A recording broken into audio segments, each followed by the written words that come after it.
You're listening to Robinson Ventures Radio, where ingenuity meets innovation. Good afternoon, good morning, good evening, wherever you are, wherever you're coming from. Welcome to the latest edition of Robinson Ventures Radio. I'm really excited to be inviting Eris Hanson, who is the CEO and founder of Genwell. Yes, very glad to be here. Thank you for having me. For full disclosure, Robinson Ventures participated in your crowdfunding campaign. Is that correct? That is correct. One of our very first, earliest believers and supporters. You're the real MVP. No. Just an old guy who believes in what you're building. Why don't you talk about yourself? Why don't you give us your background and how you came to build Genwell? Where did that all come from? Yeah, well, let's just say it was definitely not a straightforward pathway. I'm sure you hear this from many entrepreneurs, but I'm definitely one of those entrepreneurs that never thought, wanted, or expected to be building anything from the ground up really myself. But here we are. My background is up and down, not linear towards this particular project, but I'm originally actually from Idaho, small town, rural Idaho, a place where healthcare, where I'm building it now, is definitely not as robust even still today as we would all hope it to be. From a really early age, I was super interested in solving problems. And I think healthcare is, I think we'd all agree on this call, one of America and the world's largest problems, most gory, complex problems. So I was super attracted to it. And I got a health science pre-medical degree and really thought that I would be a practitioner. Right before applying to medical school, I got really interested in tech, and that's where the story has started. I could go work in a hospital, I could go work in a facility, but I could impact millions of lives if I go and work in tech. So I've spent the last 10 years building in digital health, from employers to insurance plans to direct to consumer, all the while feeling like I was building really impactful things. At the end of the day, when I got sick myself, none of the solutions that I had come up with before were solving my problem at the time. And that's really where we are today with Genwell. So you are historically an operator then, right? You're coming from that discipline. Exactly. I am the person throughout my entire career who, at every single company I've been at, people give me a half-baked problem or idea. And I'm really the person that's always been, okay, where do we start? What do we do first? How do we build this into something that not only makes money and is a lucrative business for whatever company we're working at, but at the end of the day, solves a real healthcare problem. We need our healthcare products to actually be proving outcomes. And I think that's really where my expertise is at, is these crazy ideas where you want to do something big or really impact millions of lives at a time. What does it take to ideate that from the beginning and then actually produce something that people use? Which I think is something in healthcare we tend to forget when we're ideating at a business level, is at the end of the day, it's you and I, it's our moms, it's our sisters, it's our brothers. We need to figure out what people are actually willing to participate in and what actually results in their health increasing in outcomes, not just a number on a table. So where did your inspiration come from? It sounds like you had a personal health journey. If you're comfortable talking about it, great. If not, understand. No, I love sharing this because, the more I do, the more I find people who are in the same boat with me. I am a woman who has never really felt all that great in my health. I've always been athletic. I've always been interested in my health. I've always been active and physically fit, but all the while feeling like something was kind of off. And that really started to escalate in my late 20s. I think a little bit due to stress. I was working in really high pressure environments at the time and starting to experience what I would call chronic symptoms. Funny enough at the time, because I'm a crazy person, I even have my bikes and my Ironman gear behind me. I love doing big things. So I was like, I'm going to train for an Ironman. As you can imagine, my body was like, what? What are you going to do? You don't swim, you don't bike, you don't run, but you're going to do this huge endurance feat. And very quickly, my body in particular started to break down. But of course, I've already paid the registration. I'm going to do this thing. But I was on a high deductible health plan. I had zero time. I did not have good resources to find practitioners or physical therapists in my area. And so what I tended to do when I was sitting on the couch, exhausted after a long run or bike, is I was scrolling through Instagram. And the more that I started to do that, the more that algorithm started to show me doctors of physical therapy, started to show me these running professionals, and started to help me understand through video content all of these little changes that I could make in my routine. Maybe it was fueling, maybe it was physical, maybe it was just mental endurance. And so it started to kind of go down this track of like, okay, for sport, this is really useful. But then I started to wonder, okay, well, if Instagram has all these great videos about sports, what else could I figure out? And I started to really, over the course, I'm not going to lie, of years, start to pick away at all of the other symptoms that I was experiencing. So, like from the triathlon perspective, it was a lot of joint pain, it was a lot of gut issues with nutrition. And I was like, all of this feels really connected, like I should be able to solve for this. And, took a lot of time. In fact, it took 4 years of probing the Instagram algorithm.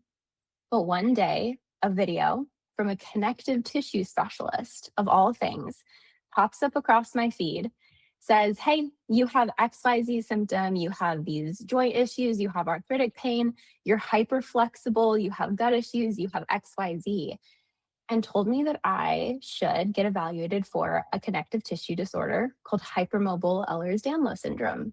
And I was like, that's weird. Never heard of that. Seen a million different specialists over the last 4 years about all these different, like arthritic pains that I've been having, these like joint aches and, muscle fatigues, gut issues. No one ever mentioned this. So I go back to my provider, say, hey, I need to go, find a connective tissue specialist. What I have learned through this whole process is that your locale in the United States dictates so much of your health, right? To be able to see a professional is absolutely not the same as being able to see the right professional that knows about your symptoms. And that can even be a connective tissue specialist. That connective tissue specialist might be focused in a totally different area than what you're experiencing. That doesn't mean that you're not experiencing connective tissue disorder issues. It just means that particular person might not be familiar. And I think we expect our doctors to know everything, and that's totally unrealistic. But I think that's why the routing and the navigation of healthcare has become so important. Through these Instagram videos, I was able to actually go through the process of getting diagnosed, finding the right specialist. Obviously, I accumulated thousands of dollars in medical expenses and years of wasted time finding this video and then trying to pursue care afterwards. But what it really showed me was, number one, that we have some incredible information that is being produced by some of the best specialists in the world, and it is totally underutilized on the platforms that it is currently being surfaced on. And that number two, the actual navigation to care or a product or a service, once you have found that video, that's a whole nother challenge. So the entire process has these silos that just aren't connecting today. And honestly, my background is in technical product management now. I saw a huge opportunity to start connecting all of the data layers in a way that people like me wanted to use, we wanted to engage with, we wanted to share data into, because that context is really the ultimate crux of getting people all the way through this kind of long and cumbersome pathway in right now what we're seeing in a matter of 10 to 15 minutes. I've been in and around healthcare long enough, Eris, that I know that maybe I would say 50 to 60%, maybe as high as 70% of healthcare is repeatable, meaning it's sort of core stuff, right? Hey, you need to manage your blood pressure, your nutritional intake, your mental health. Like it's core stuff that, a really good primary care will take care of. Everything outside that 50 to 70%, so anywhere from 30 to 50%, is an edge case. How many people in 100,000 have the hypermobile Ehlers-Danlos syndrome? Right? You're an edge case. How does the healthcare system treat edge cases? They don't.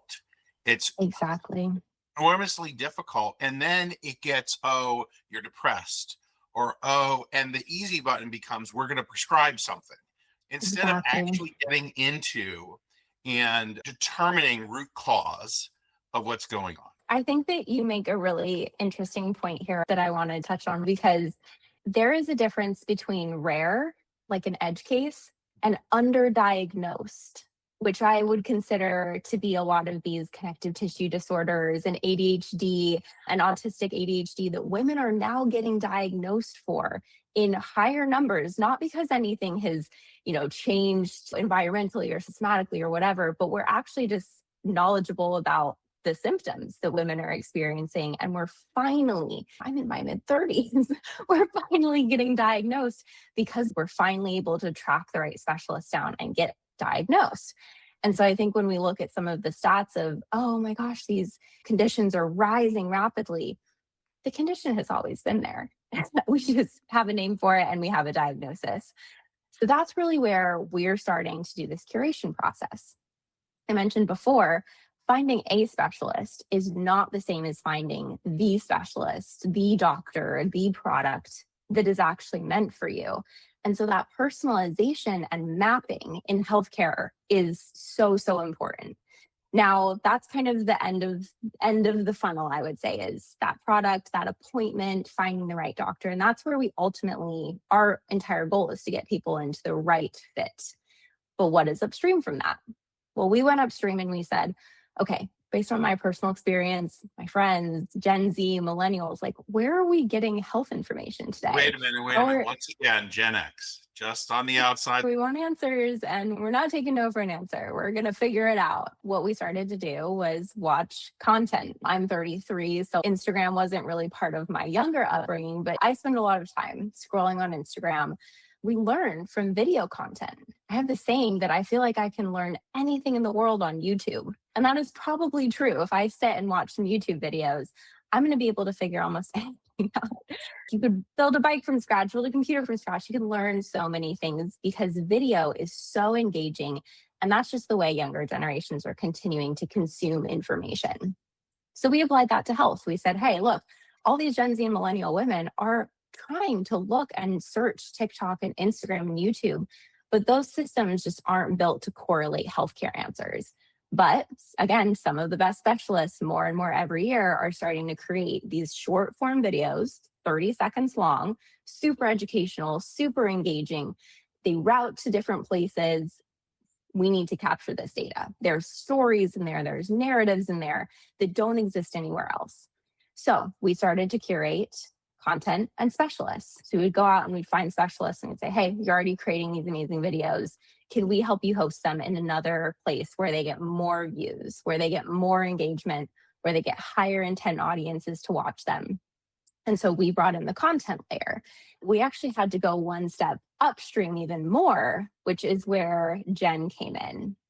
We realized when we built our first MVP of the platform with content that women were coming in and we just didn't know enough about them to surface the right things, right? There was no light bulb moment. There was no wow moment because through a standard medical onboarding flow, people weren't giving us information. They also didn't know how to spell their conditions. People were trying to tell us stuff, but we were getting a lot of really unstructured, really messy data. And ultimately, it wasn't ending up producing the matching that we wanted it to. I was in San Francisco a couple months ago. I met the founder of a dating company called Known, and they were doing AI matchmaker dating. And so people were talking to their AI. And I remember meeting the founder and her saying that people were chatting with her AI for like 45 minutes. And I was like, that is extreme. That's crazy. You're getting somebody in onboarding to talk to an AI for 45 minutes. And she was like, yeah, because people are really scared of getting the wrong date, missing the love of their life. There was a lot of urgency and a lot of risk to people not sharing the type of person they were looking for or something they wanted to avoid again. People were really totally fine with just dishing out this information to her AI in hopes that it would produce the love of their life. And I was like, that's really interesting. I want to test this theory across a couple more like companies. I found a company called Bordy AI that does like founder investor matching and found that even I was like, I'm happy to talk to Bordy about my company because I would really love to find mission aligned investors. And if I don't describe my company enough, I'm not going to be able to be matched to them.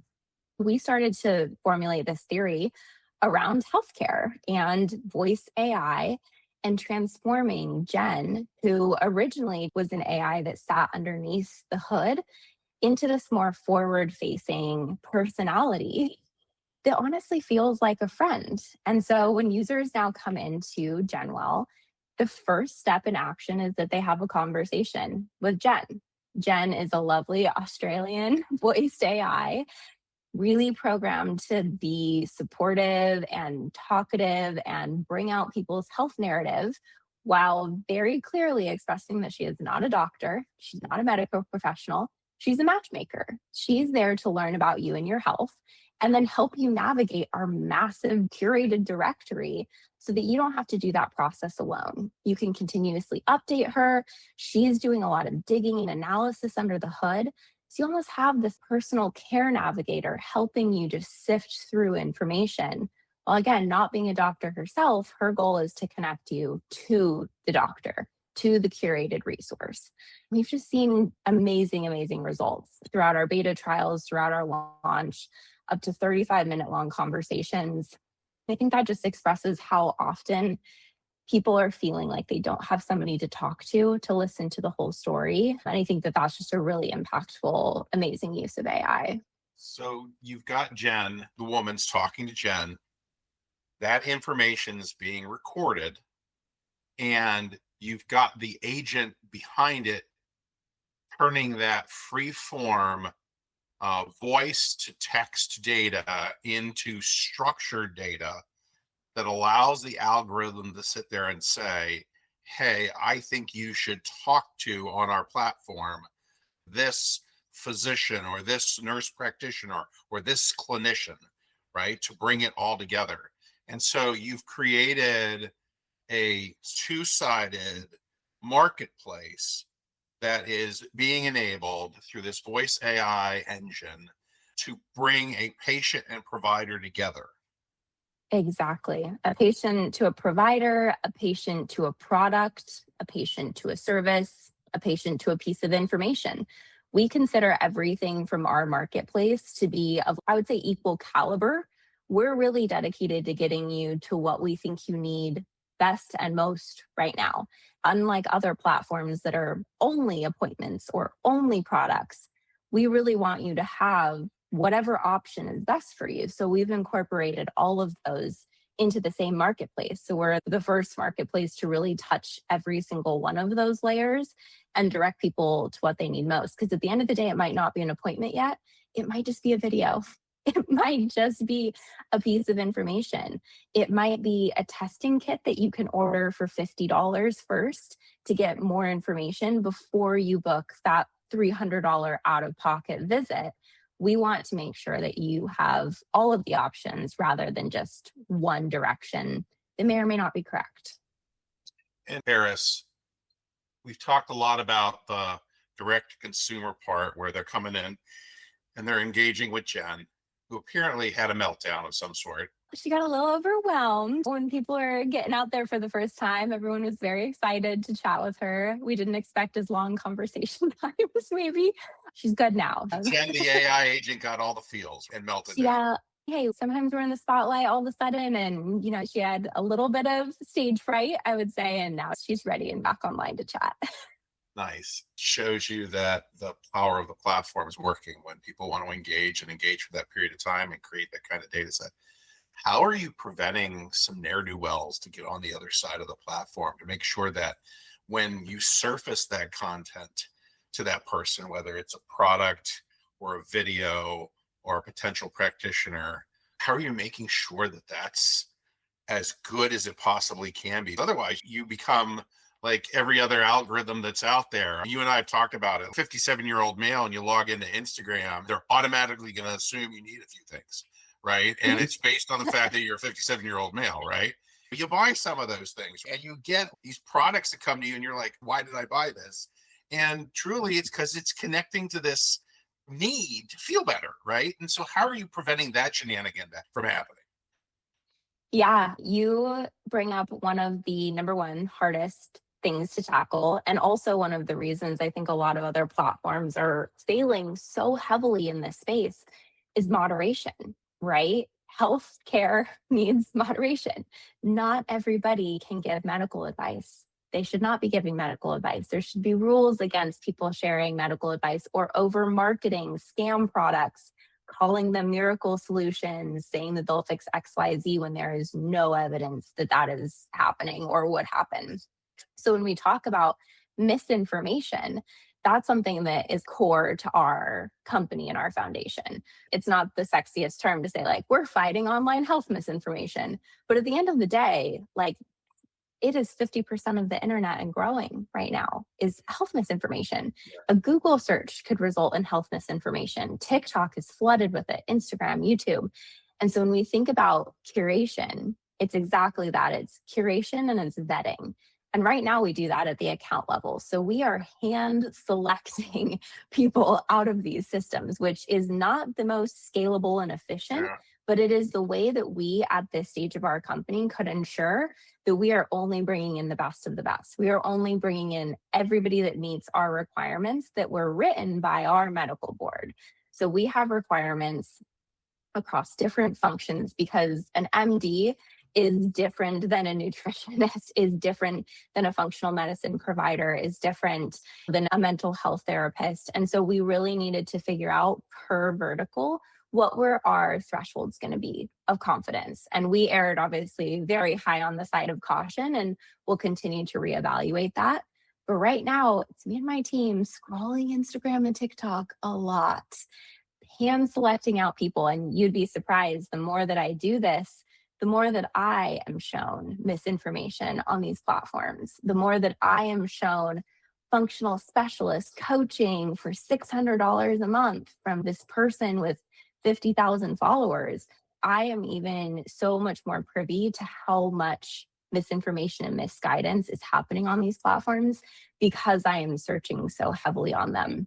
So it's almost like for our users that traditionally have used those platforms with the best intent, you're actually more likely to get misinformation the more that you search. It's really scary. It's really dangerous. Marketing is marketing. These platforms are 100% one-to-one or one-to-many sometimes directed marketing channels to get dollars to flow.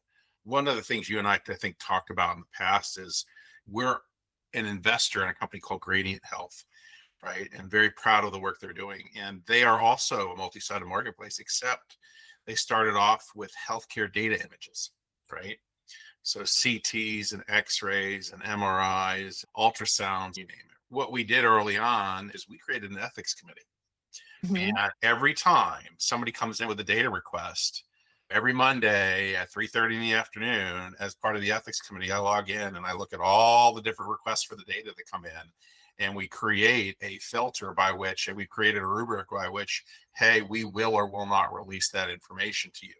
And so my sense is that scalable? It's 3 or 4 of us, the CEO and 3 subject matter experts that are looking at this stuff to say thumbs up or thumbs down. You having that type of hyper curated, very careful selection of true products, services, practitioners, clinicians, and maybe even healthcare systems and clinics, it's enormously important because the moment they have that really untoward experience, they move away and you just take that one with you. Right now, you have 2 sides of your marketplace. You have direct consumer and you people coming in and talking to Jen, and then they get a result. You've got the content providers, which are more than likely helping monetize their content out on the various different platforms or whatever they're using. So there's relationships there that you ping to. This is where I'm going to poke at you a little bit. You're getting this wonderful data set and this curating this wonderful information. And to me, coming out of the healthcare world, it's patient navigation. It's patient education. It's patient engagement. What does this look like for a health system, Eris? I glaze over my background a little bit, but health systems and insurance and employer benefits is where my career started. It's absolutely something on the Genwell roadmap because at the end of the day, what we realized is we're collecting an amazing set of data from these consumers who trust us. What that allows us to do is to understand what the everyday person, patient, employee is going through in their health journey outside of their annual physical. Let's be honest, most Americans are just doing one annual physical, but they're searching online and they're buying and they have all this intent and questions outside of that visit, outside of what their two employer benefits might be covering. Through that, we have an amazing data set that we want to use and utilize to make sure that we understand what patients in different populations need, how resources can be deployed, gap analysis, helping employers and health systems understand what their patients are going through. Also, those are cost savings.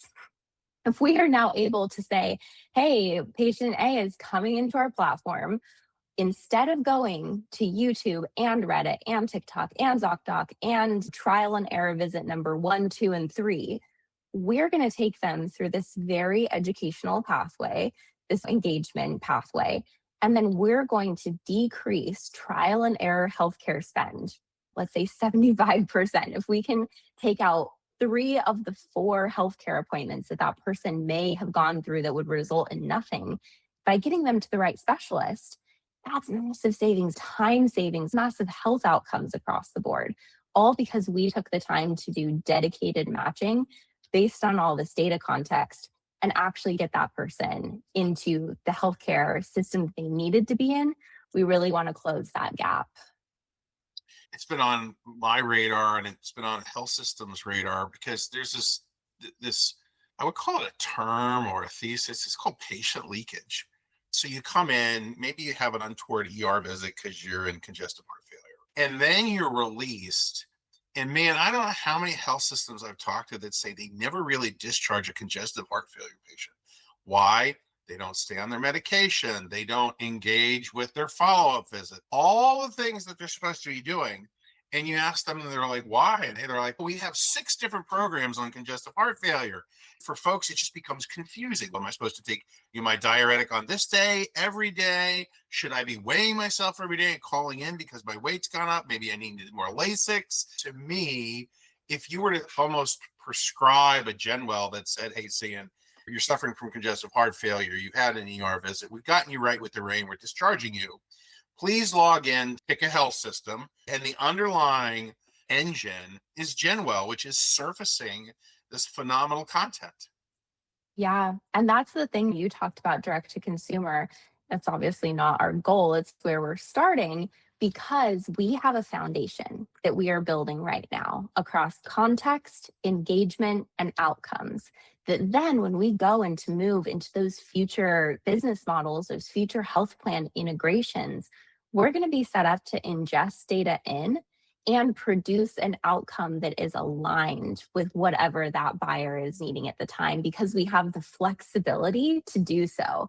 I think from building technology, so much of healthcare is built in this really structured way. Then you go to expand business models and you're like, oh my gosh, wow, we can't do this because we'd have to deconstruct all of this. It's so hyper structured because what they're trying to do is extract risk. To a clinician, and you're trained as a clinician, introducing risk into the care pathway equals introducing error and death. Then all of a sudden you get a compliance layer on top of that. And now you've introduced risk and compliance wants to come in. You have all these forces in the healthcare system. And I see the healthcare system that's forcing this hyper structured delivery mechanism when, let's come back around to it, maybe 60 to 70% are like, okay, these are the garden variety congestive heart failures. And then 30 to 40% are edge cases or misdiagnosed, undiagnosed, because you don't have time to listen to the patient. The patient's not going through the appropriate education.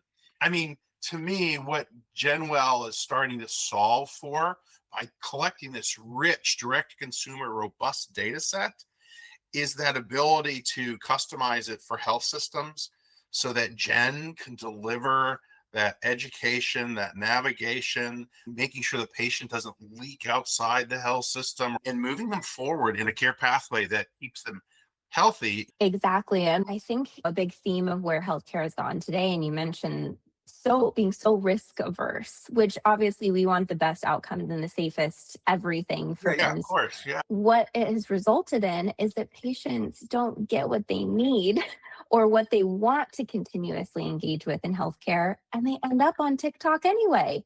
And by overcorrecting in many ways and not really taking that patient experience, what human nature is like engaging with at the time, we end up sending people in this totally opposite direction where they're doing self-searching. That's also not resulting in what we want. Genwell is really trying to bridge this gap between the medical safety, ethics, infrastructure, but in a way that humans will use. A designed app with a great user experience, engaging, like people have just lower and lower attention spans, the younger and younger they get. So we have to adjust our system of thinking in healthcare to meet the population. The population is not going to meet us in the old ways. We are going to have to flex. And I think that's really where my CTO and my experience is bringing together consumer-centric experience that then is business modeled to fit into a wide array of opportunities, which we're really excited about. Gen is live within the Apple ecosystem. Is that correct? It is. We called it our Drop 001. It's Genwell AI Health Matchmaker. So everyone can find that in the App Store. Eris, the unfortunate part is you have 2 Android users on the call today. Shockingly, it's the Robinson boys. We hopefully will be in the Android store soon. We did the core research on what our target population was using, and it was not Android. Our core model right now is to make sure that our platform is adjusting to what users need. You'll see it in our first drop, our MVP in the App Store, but we're continuously taking in user feedback. If there's something that users are coming in and not finding, we're both product and technical people. We're like, we need to know what people are missing because, man, we're good at building through those gaps.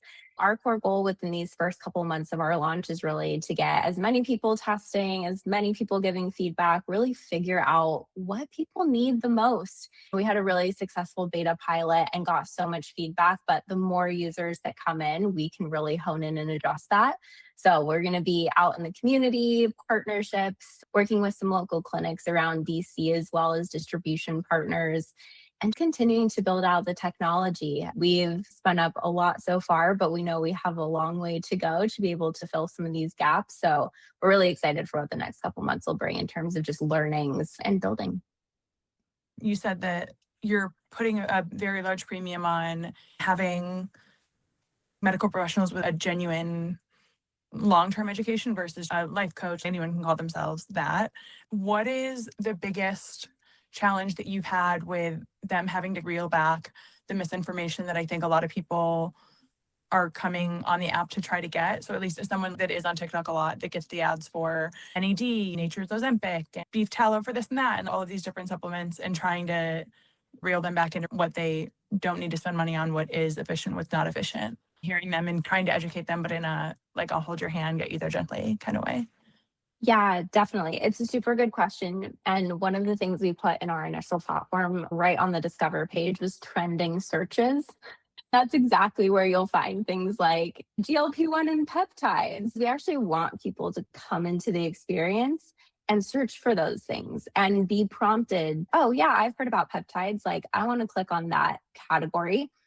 Because immediately we have a ton of providers talking about GLP-1s and peptides. You'll find that it's not in the same way of like, this is the best one, you have to buy it right now. It's 50% off in the next 2 minutes if you click here. It's more like, hey, you're wondering about GLP-1s. Are they right for you? Let's talk through some of the things that you should think about before you pursue a GLP-1. And if you're going to pursue a GLP-1, here are the places that I would go as a metabolic health doctor. We initially draw people into trending topics in health because that way they end up getting that content from a real medical professional. And ultimately, as we continue to build out our actual marketplace of bookable services and products, those videos will help people then navigate into better and safer care options. We know people want fast answers, they want fast access, and there isn't a way to fix that necessarily. That's human nature right now. You feel like you can move through the process really quickly. Our goal is to get you moving through a process that is credible and safe and personalized. Ultimately, yeah, there is a goal of people to figure out solutions fast. So we need to support that with medical accuracy. I'm sort of in the fitness atmosphere of the Instagram algorithm.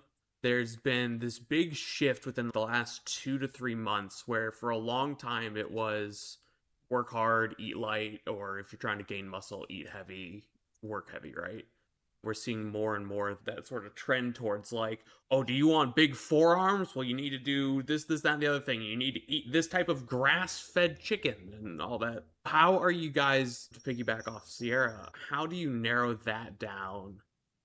Is it based off of what people are telling Jen, or is it just sort of general? Nutrition, I think, is a great example of the nutritionist that you choose should be aligned with whatever goals that you have. When I was an Ironman triathlete, a nutritionist that I would have needed to see for sports fueling, very different than the nutritionist that I would want to see currently, where I'm like, okay, how do I stay my healthiest under stress? Those are two different people. Through that routing, through understanding what your goals are, maybe it's to bulk, to run a marathon, feel better and lose 10 pounds so you can keep up with your kids. Those are all different goals. And because we ingest a lot of content and information from these medical professionals, we actually understand them and their specialties really well. Dr. Stacy Brown could be the perfect nutritionist for your goals of weightlifting and bulking, but this other nutritionist just might not be the right fit. Not that they couldn't serve you and help you get healthier, but ultimately, at the end of the day, we don't want you to spend money on the wrong fit, even though they are also a credible professional. And honestly, like, if that results in you accomplishing your goals, that mental shift is saying, oh, I went to Genwell. The result of me going to Genwell was that I found the perfect provider who helped me accomplish goal A. When I come back for goal B, I have confidence that Genwell will help me also get that trajectory for goal B and goal C. So we hope to slowly drive people off pursuing a lot of things off of TikTok because we provide such great results so quickly by doing it in this other platform. But it's not an overnight shift for sure. We're all going to keep seeing that on our Instagrams and our TikToks. But if you start searching more on Genwell, the TikTok algorithm and the Instagram algorithm will show you less. So that's also a good shift over to a new, more structured platform. All right. So with that, do you have any questions for us before we start to wrap up? Is there something in your portfolio you've been investing in that's really exciting? What's the hot news in healthcare from your perspective? The biggest concern right now, and that we're actively trying to solve, isn't getting health systems people into the top of funnel. They'd have more than enough folks coming into the health system. What they have issues with is throughput and access and navigating the correct care pathways. The other part of that is, given our current environment, the way that healthcare is paid for, depending upon your socioeconomic condition, is very and vastly different. Making sure when they're in top of funnel and they're navigating and you're matching them, the navigation and their ability to pay, right? If they're Medicaid, Medicare, commercial insurance, uninsured, self-pay, coming from an employer-based self-pay plan. It's really that calculus that needs to be solved. And that's where I'm excited about how you and Genwell can start thinking about that, because my sense is you're not making people pay $7 a month to download Gen. It doesn't matter who they are. They just have to have an iPhone these days, right? They have their iPhone, they download Gen, and they start interacting with Gen, and it doesn't matter who they are. And they're starting to get better, more calibrated information that will then allow them to engage in their own healthcare in the healthcare system, which is, while the top of the funnel is full, it's bifurcated and fractured. We have some great clients that are like, hey, how do we solve cancer patients' depression and anxiety? By using telepsychiatry and behavioral health, how do we solve for pain management? How do we think through and use those technology-enabled service lines to create that hyper curated care pathway and keep those folks engaged in their care across the continuum? I think Laurel Hess is the woman who put us together, right? Shout out to Laurel. So Hess, if you're listening to this, that's why I got excited, because I'm engaged with another company and their thesis of patient education, navigation was falling apart.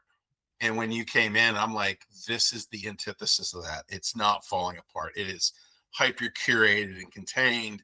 It is going to help that individual human be self-actuated in their own care and engaged in their care. And when you engage somebody in their own care and they have that information and decision authority, you get a better outcome across the board. Yeah, could not agree more with everything. We've been so intentional. We do not charge the user side of our platform. We do not charge for health information and navigation to individual users coming into our platform. Because ultimately, going back to my upbringing in Idaho, people don't pay for things in the same way that you may expect people to. People are living paycheck to paycheck, going into debt. The last thing we want to do is exclude people from an app that could help them so much simply because of a price barrier. Those are the people that we need to know about most. Number one, we need to know what they need. We need to help them navigate. Those are the populations that ultimately incur a lot of additional costs downstream because they don't have the right access at the right time. They end up in the emergency room for a PCP visit, things like that. Those are the populations we need to be on these types of platforms. So we're very intentional about not putting a price wall on the consumer side of our platform. And I think it's been a big differentiator for us. And it's one of the reasons people trust us so much, as well as we have really good intentions about using both sides of our marketplace to truly bring people together. I have a friend and a colleague who is a healthcare attorney, and he would always tell me, Cian, if you're trying to do the right thing, I'll be able to defend you. Just try to beyond reproach, do the right thing, and I'll be able to defend you. Eris, thank you very much for your time. We're excited. I know I'm excited about the future of Genwell, and we look forward to learning more in the future. Thank you. Well, thank you guys for all your support. From the earliest days, it takes people that see the vision as strongly as we do. So we're excited for the future and continued partnership.